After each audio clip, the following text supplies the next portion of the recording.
All right, y'all. Next video here is called "What Happened to Jason Derulo." Now, I'm not gonna lie, there was a point in time where Jason Derulo was my favorite artist, and it's crazy because I literally haven't heard from him in so long. Like for a while, you know, he was making like amazing music, amazing singer, amazing dancer. He had all that. Then he got into his fitness thing. His baby mama was fine as hell. Oh! Okay, maybe I want some parasocial shit. But you know what I'm saying? Like Jason just had it, and then he just like stopped making music. Like I think he was like making like some radio bangers type shit. You know, like his music got very like watered down. Like you look like he was like trying to make a hit. You know, with the trumpet, not trumpet. Like well, trumpet was one, but like Swalla and like I don't know. I can't even remember. But he just had a bunch of like radio attempts, and I was like, man, I was still supporting because that was my guy. But I was like, damn, like I really hope he takes it back to like It Girl, In My Head, Stupid Love. Man, he just had some bangers, and then he became a TikTok guy.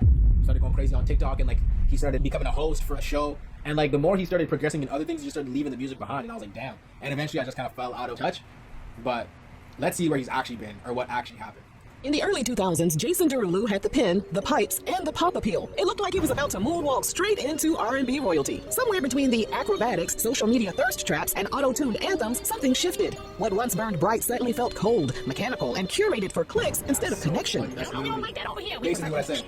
So how did Jason go from being R&B's golden boy to a walking meme with a ring light? Let's find out. In February 2010, his self-titled debut album was released. It reached number 11 on the Billboard 200, stayed there for 34 weeks, and went platinum. He had the talent, the discipline, and the drive, but in the music industry, that's not always enough. While Jason was determined to capitalize on his rising fame, not everyone was convinced he was ready for the throne. Critics began to notice the cracks beneath the gloss. The BBC called his debut album hollow, fake, muddled, and drenched in auto-tune.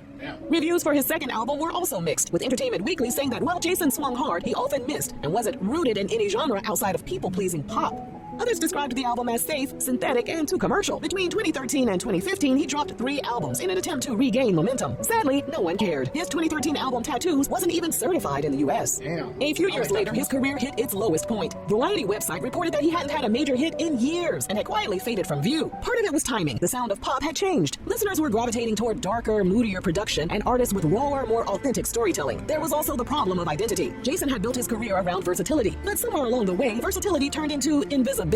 Another problem was the fact that Jason was marketed as an R&B artist when he clearly wasn't. Since they couldn't find the right lane for him, his label gave up on trying. Like many others stuck at home during the COVID-19 pandemic, Jason turned to TikTok. Within weeks, his page exploded. His content began racking up millions of views. TikTok had done what the industry hadn't been able to. It made Jason relatable again. The attention brought a flood of new opportunities. Suddenly, brands and partnerships were lining up. In 2020, he earned his second #1 single with Savage Love. A track that dominated the app and the charts. Riding that momentum, he signed a long-term deal with Atlantic Records, structuring it as a 50-50 partnership with his own independent label. It was a power move that gave him both ownership and validation. I had no idea he put out an album in like 2024. I'm gonna have to check it out as well. Follow for more.